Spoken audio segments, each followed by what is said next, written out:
Confucius say, baseball is wrong. Man cannot walk with 4 balls.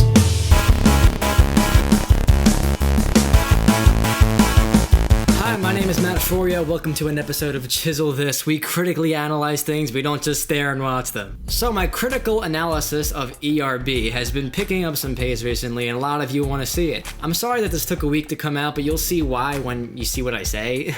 You can click anywhere down here to skip to any part of the video that you'd be more interested in.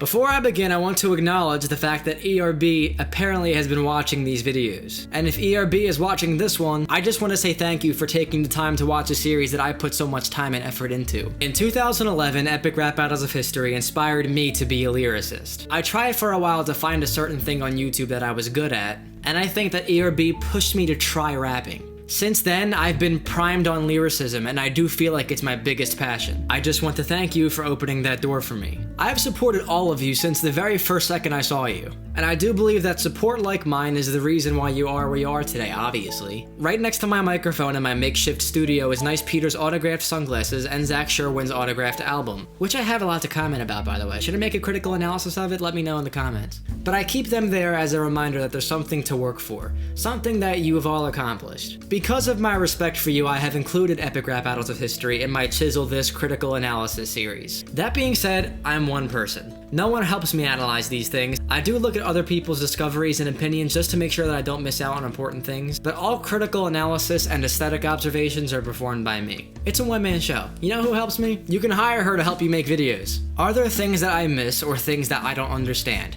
Sure. Do I make every effort to ensure that you guys get your due props for making things like this? Absolutely. I hope you appreciate my appreciation of you. I thank you for taking the time to listen to me, and I thank you for helping me become the lyricist I am today. I've paid you homage in a few rap battles that I made on my own, and I also do original raps. I think you'll be happy to see what you've helped me tap into. Whether or not you check that out, I am happy to have been able to interact with most of you personally online. Lloyd, still waiting for you. And even if you never contact me again, I just want you to know how your series inspires people like me to work towards excellence each day. Alright, let's analyze this battle.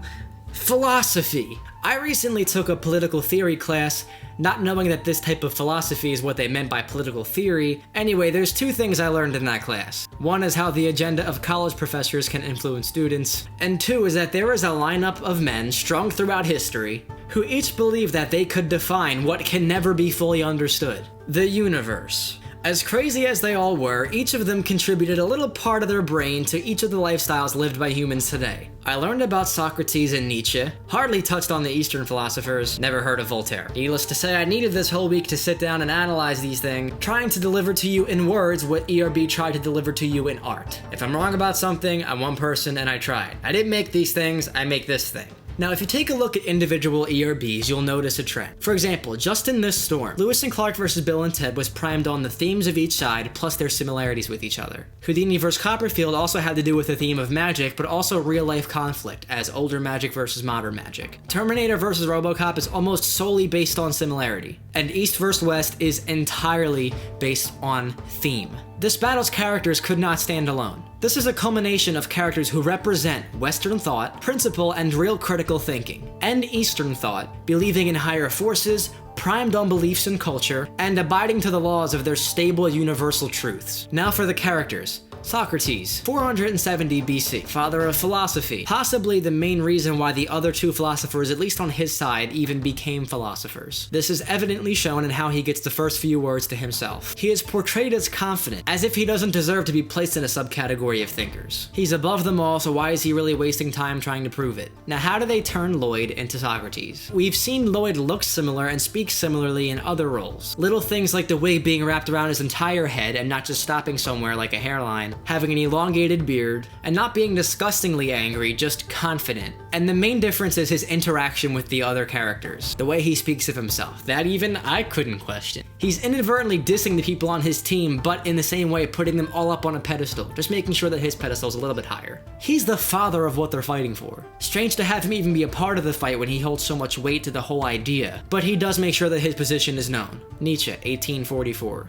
Rebel to the rules. Almost the exact opposite of the Eastern philosophers. Believe that people should make their own rules based on what their desires are, not that there are universal rules that people should follow. Dude's got a temper. Love the eyebrows. He cannot tolerate those who disagree with his beliefs. Turning Peter into Nietzsche, I don't know if Peter was sweaty or if they did this on purpose, because that glossy, tangible look that his skin has gives Nietzsche a feeling of completely perspirating in distress. There are two kinds of Peter that are my favorite kinds of Peter. One is the Peter that's just too happy to be playing the role, and the other is the deep-voiced, angry kind of Peter. We saw in the Busters battle that Pete's deep voice acts as a harmonizer to complement the other tones of the voices that the other characters have.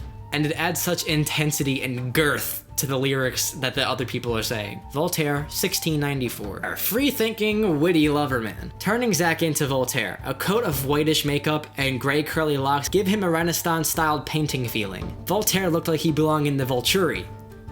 Vampire. I think that there could have been a slightly more hint of French in his accent. Zach has always had excellent voice acting in ERB, but I feel like this was the closest to the actual Zach that we've seen. Now, there's no determining how these people actually sounded, but culture is there to give us an idea. Zach did sound prissy as he should have, but I think a pinch of French could have spiced it up a little bit. As much as I love Zach and his style of writing, I feel like Voltaire as an individual character contributed the least out of all the philosophers. The kinds of philosophies that he stood for weren't as intrusive on the other characters as the other characters were on the other characters of the other characters. I will explain that later. Lao Tzu, 5th century BCE. A solemn, calm, and ethereal thinker with a higher viewpoint of thought. Turning Korean effects into Lao. Bald, gray eyebrows, orange did the trick. Very convincing, especially with the voice. It was clear that he was the elder of the group, with a more patient kind of wisdom. You have to get real close to the mic to get that kind of sound. Sun Tzu. Leader, angry, volatile, yet deceitful and knowledgeable in strategy. Turning Tim into Sun Tzu. Over-exaggerated facial hair is funny. At certain angles, it actually looked like it was real. The character, of course, felt more like Tim DeLaGhetto than Sun Tzu, but I feel like this was the point with both Sun Tzu and Confucius. I think it was intended for those two to give a vibe of older thinkers, modernized by the flair that current Asian hip-hop has. Giving the much older characters a style of fresh, modern hip-hop beat forges this idea of old people acting like young rappers, and it's displayed as much more comical. It acts as a rap battle and a kind of content that makes kind of like a song or a modernized version of old people. Confucius. Wise, certain, assertive, tells it like it is. Turning MC Jin into Confucius. This man had the best facial design. The eyebrows were on fleek, and the wrinkles around them made him look really different. Same thing about the modernized Asian hip-hop as it applied to Sun Tzu. The thing that I commend ERB for the most in this battle is turning what could have been a hot mess into a masterpiece. Just thinking about philosophy versus philosophy is hard to wrap around your head. Not only do we need 6 rappers to correctly represent the thoughts, but we have to have them embody the types of derivations of the main kind of philosophy that they teach. The battle was choreographed to do so. To avoid a mess, we need to break it down into 2 types of lines. One where the whole group is targeting the other whole group, and one where individuals are targeting other individuals. You can't have every rapper saying someone's name in every single line. Like, and man, and you're this and you're that. That takes up way too much time and space. So you need to set a precedent for who's rapping against who at all times. The video helps you do that. So keep order. We had Nietzsche versus Lao Tzu. Angry belief in no beliefs versus calm focus on beliefs. Socrates versus Sun Tzu. Leader versus leader. The confident creator of the foundation of this fight versus the confident strategist who is certain of his methods and motives to victory. Voltaire versus Confucius. Suave and humble versus calm and humble. For the actual structure of the battle, we know they're going to debate their original ideas, but they actually have to present them not only through the lyrics, but through behavior. We see each philosopher imposing his own views through the way he interacts with the others in many ways. I will outline them here through an analysis of the specific theories targeted throughout the battle. Nihilism and the Übermensch. Nietzsche says that the Easterners need to take control of their lives. Instead of following constant truths that abide to all people, they need to focus on their own beliefs, what applies directly to them. His method wasn't implicitly thrusted onto the others, but we see his frustration. Something that any man with a realist mindset would behave like, when confronted with conflict and also ideas that he believes are impossible in this world that he believes he lives in without a god, or a higher truth. His anger manifests as a result of his anti-belief in higher wisdom and other ethereal forces, typical of a fly nihilist. Besides the lyrics, Voltaire displays that he is a freethinker minorly in other ways. This may be a stretch, but think about this line. I'm a freethinker, so confronting conformists like you, it's my job. You flub the mission of beating your submissive ass into submission. Dishing out more dishes and letters and pamphlets and plays I've been publishing. He says the first part of this line in a style that imitates free verse, but also sticks to the beat. It is not structurally rigged to the meter. Rather, it runs fast and slow where it wants to, but hits the beat where it's crucial to. This is very comparable to Zach Sherwin's original style of writing and rapping. It's most definitely consistent with the beat, but rises from the mold of sticking to a rigid structure of iambs, while still emphasizing the proper syllables in the meter. Check this out. You flubbed the mission. I'm beating your submissive ass into mission.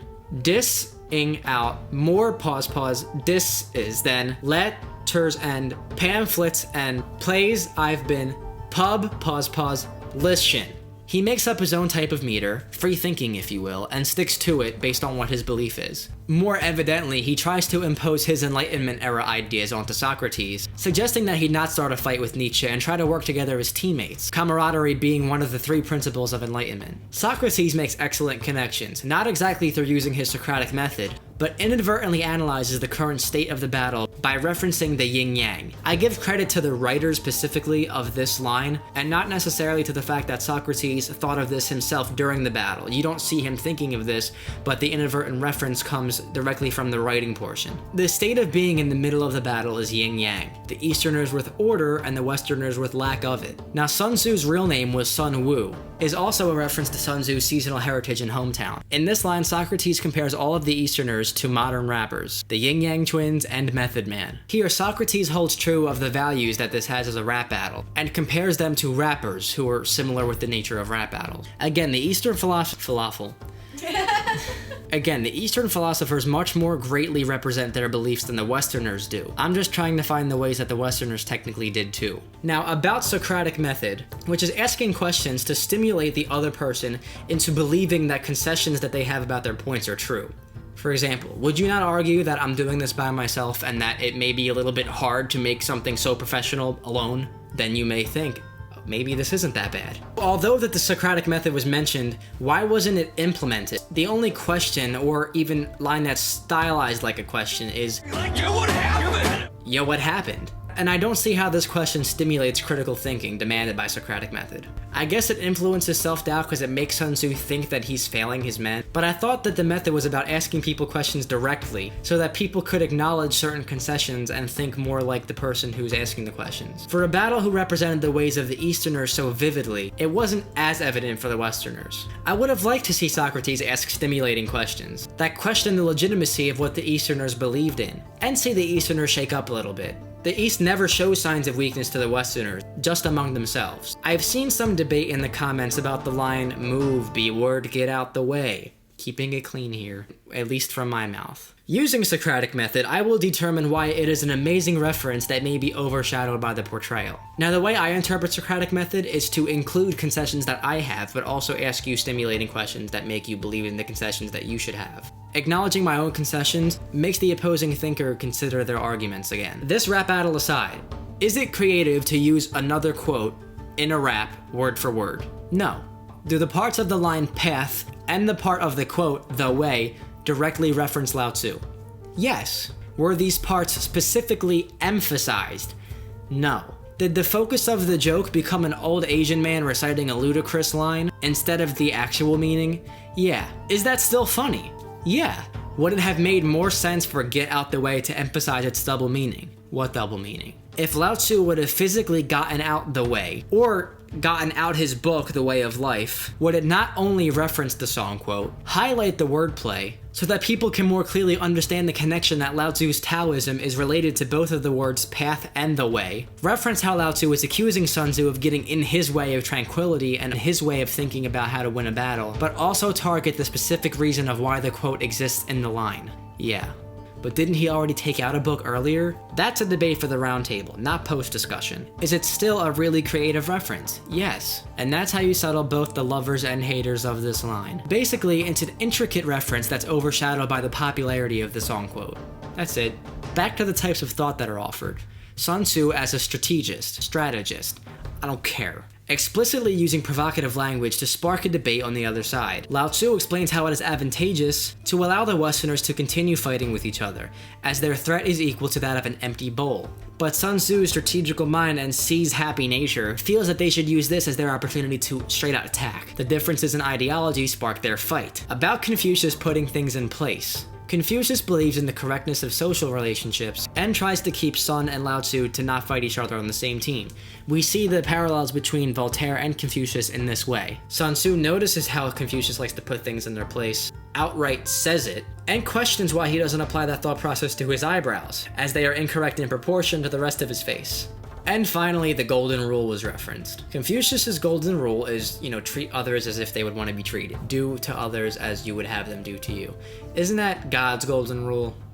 Are they saying that the real golden rule is that you must hold Confucius's fortune cookies? Or is it that the rule is stating his position of greatness? Assuming that it's that one person assuming a certain state of hierarchy or greatness cannot be a rule, a universal rule for everyone to follow. One person being awesome in comparison to others isn't a rule.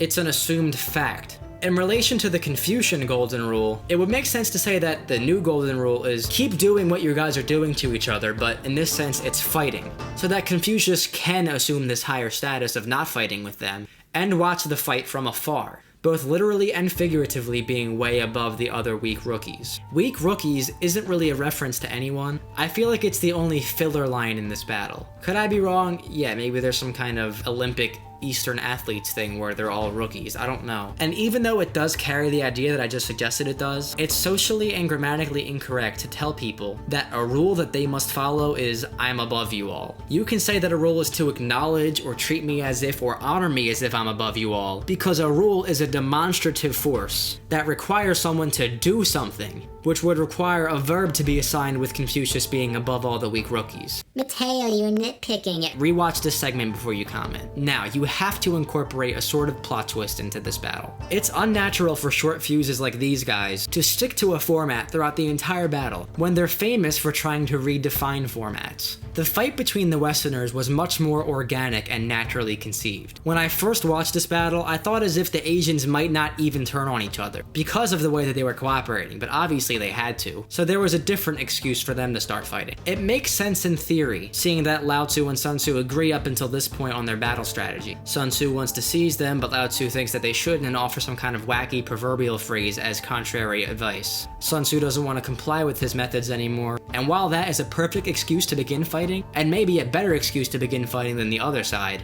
the Asians' lines took a more conversational approach, and fell victim to lines that you would normally say in a conversation rather than you would in a rap battle. Lao Tzu, I don't mean no disrespect. Man, Confucius, you always trying to put something in its place. Man, Confucius, you always want to do something. That's like a script to a fight.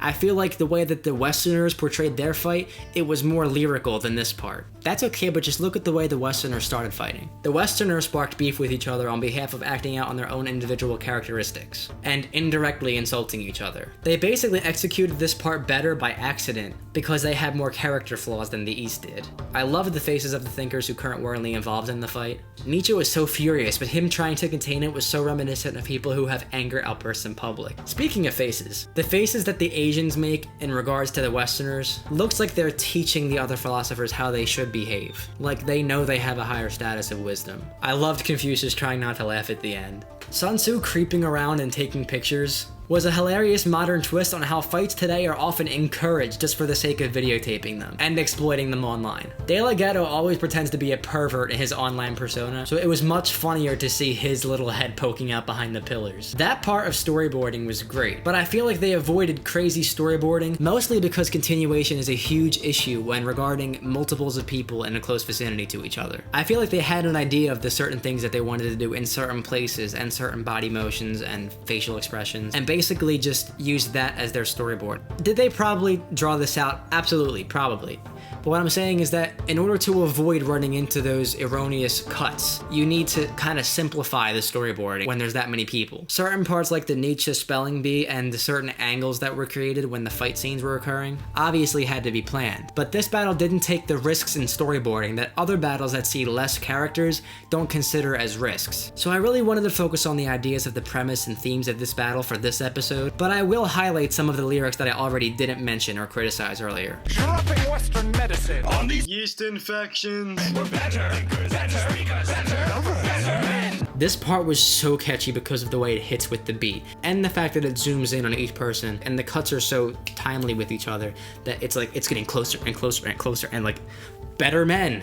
The exact tempo of the beat is how they emphasize these words. And the harmonies within the range of each character's voice added a huge type of density to the way that this sounded. And visually, how each noun is associated with one of the Western philosophers, that hits hard as well. It's a great way to end the first verse. It highlights one of the only legitimate and true advantages that the Westerners have over the Easterners. While Socrates is very, very old, he's not seen behaving in the sort of style that Asians behave in. And that type of ancient, dusty, and reserved position that the Easterners take is completely different from the Westerners. The Westerners are outspoken, critical thinkers who can also get the ladies, specifically since Nietzsche and Voltaire were way more current than all of the other Easterners were. The Easterners basically form a mold to follow, while the Westerners break the molds given to them at birth. This type of arrogance is sure to be expected from men who speak of wisdom with no clue of what respect is. This is how you make an indirect line, people. Indirect lines always hold so much weight. What do we have here? We have people who speak of wisdom with no clue of what respect is. Oh,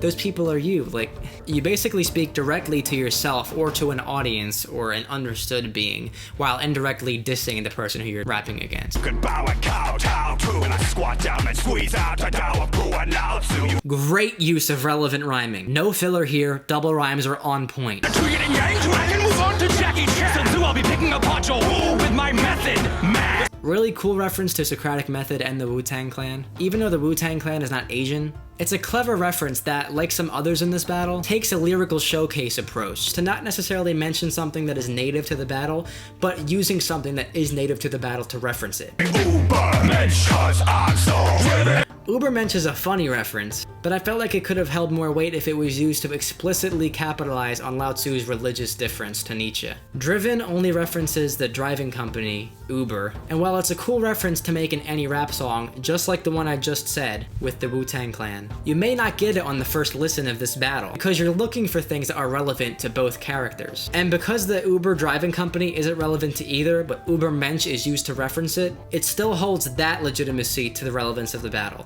I like the line, I do. They use things that are appropriate to the battle to reference things that aren't, which is really interesting. It's something that we haven't seen ERB really do a lot of before, and I like that. The whole part where Tim spits some bars is really reminiscent to his actual rapping, and this lyrical showcase rapping that we're talking about. And it's really cool because it specifically emphasizes the idea that I was talking about earlier with modernizing the Asian thinkers. Asians spitting sick and relating it to widespread Asian disease, classic lyrical showcase. I admire the use of Korean effects beatboxing in this battle, what he is really known for. It adds another purpose that he has as a character that is being utilized, and that type of inherent versatility gives it such an advantage over other series. You kill God, so I gotta ask. Did he die the same when he made your mustache? God making Nietzsche's mustache is more of a diss than what it seems to be on the surface, because it implies that Nietzsche was created by something that he does not believe in. So we can see how angry he would get, not only by the fact that they made fun of his mustache, but by indirectly saying that he was created by something that he does not believe in. That's just gonna make him furious, like, God's not real! He's gonna get real mad. I love the reference of the Asian stereotype of turning L's into R's. It did not need to come from the other side. It was perfectly placed and had a very relevant meaning behind it, referencing Nietzsche's failure to implement his ideas and inadvertently influencing the Nazis. Honestly, I think you owe both of your students here an apology. Referencing Socrates' absent students, Plato and Aristotle, and Plato's The Apology, this line is the one that Sun Tzu uses to exploit his battle tactic. It is also a huge diss, insinuating that a teacher should apologize to his students as if the teacher failed the students, when it should be students failing the teachers. Don't make Nietzsche come over and put a knee up in your tree. 'Cause I'm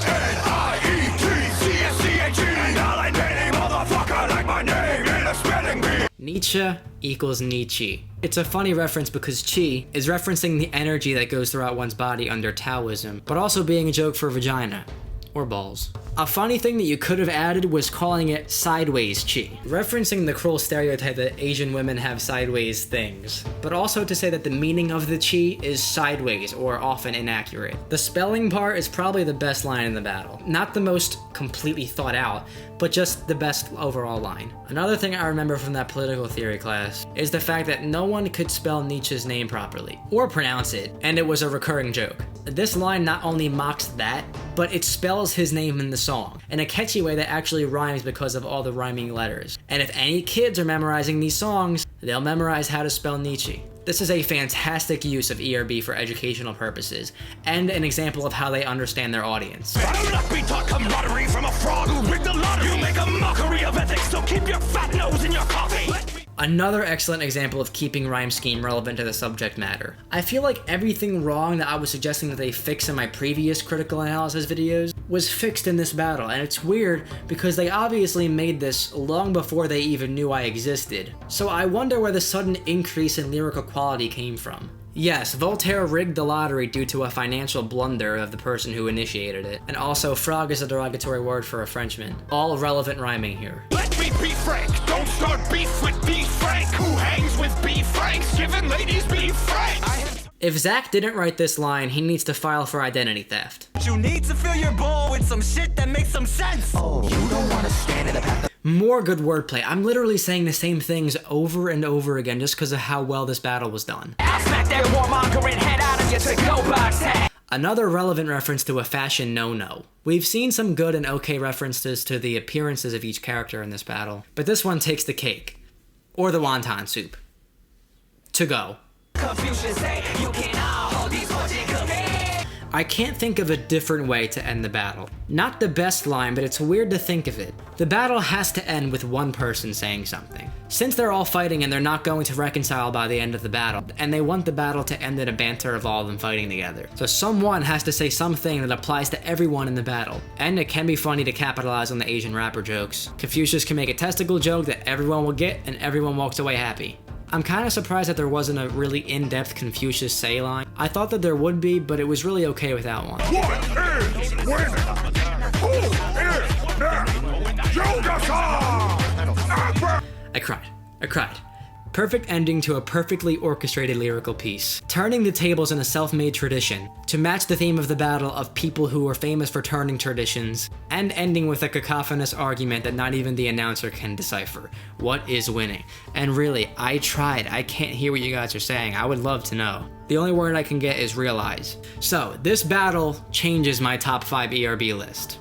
How? But what else is on that list? Find out after the storm when I analyze my top 5 favorite and least 5 favorite epic rap battles of history. Click here to subscribe for free to be notified when that video comes out. Again, ERB, thank you so much for appreciating my content and supporting me. I heard that you shouted me out in a Periscope.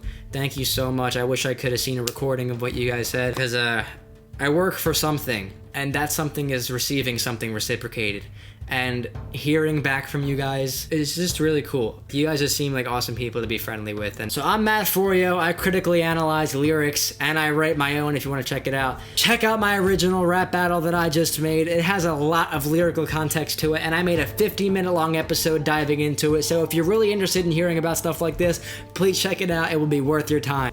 And if it's not, you can leave mean comments and then have me tell you that there's no substance to saying that it's bad without giving any actual excuses why. Confucius say, masterpiece become reality with Chisel.